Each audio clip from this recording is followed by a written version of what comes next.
As always, I'm starting off by priming my eyes with my favorite primer at the moment, and this is the Maybelline Tattoo in the color Just Beige.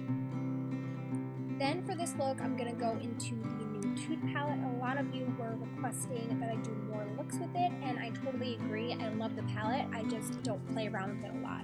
So I'm just dusting this neutral shade into my crease as a nice transition. And then I am reaching into this deep burgundy shade and patting it all over my lid.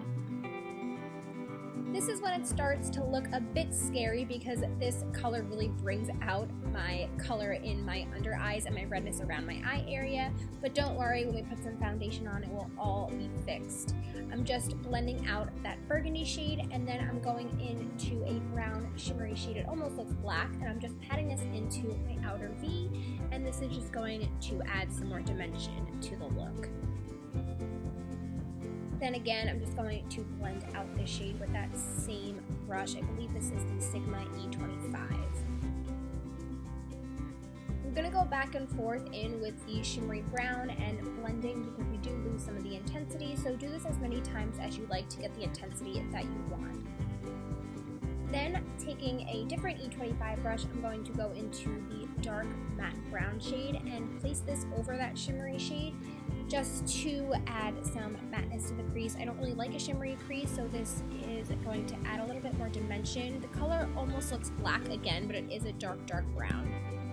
Then I'm going to go back in with that clean E25, the first one we used for blending, just to blend everything together and get rid of all the harsh lines.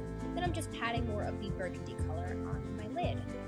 Now we're going to move on to the face. I'm priming it with the Baby Skin Primer, and I'm really just patting it in to get a nice coverage of the pores.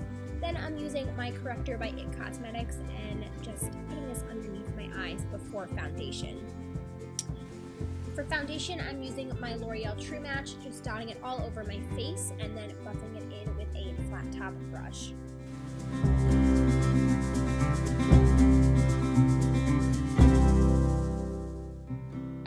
Nice coverage under the eyes because again this color does not do my redness any justice, so I'm just going in with my MAC Pro Longwear, and this is in the shade NC20, and I'm using my favorite synthetic brush to really blend this in. Then to set my under eyes, I'm going to be using my e.l.f. HD powder, which is my favorite.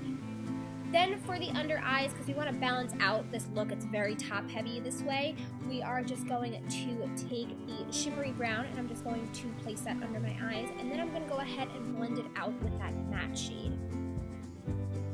And to further blend it, I'm just going to take a clean pencil brush and run that along the lower lash line as well. Then I'm going to take a clean blending brush and just blend any harsh edges that may be above that brown. For my waterline, I'm going to be using the IT Cosmetics Black Waterliner. I believe the color is Black Night.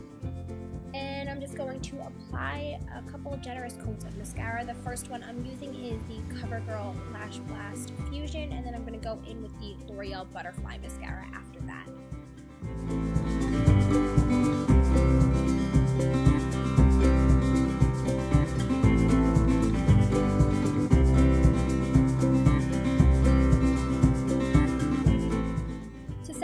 Makeup, I'm going to be using the Maybelline Dream Matte Powder, and I really have been liking this stuff lately. I have it in a haul that you guys will see coming up.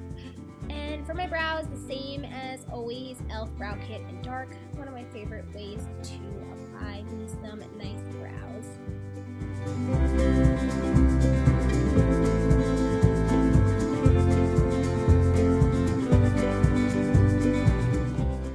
Because the eyes are so dark and draw a lot of attention, I'm just going to bronze up my skin just to warm up the look, but I am going to skip on the blush. I'm using Nars Laguna from my Nars little blush palette that I got. It was limited edition over the holiday season. And then I'm going to be taking the highlighter in that palette as well and just placing that right on my cheekbones. To finish off the look, I'm just taking this nudish brown peachy lipstick. I'll have the exact name in the down bar below.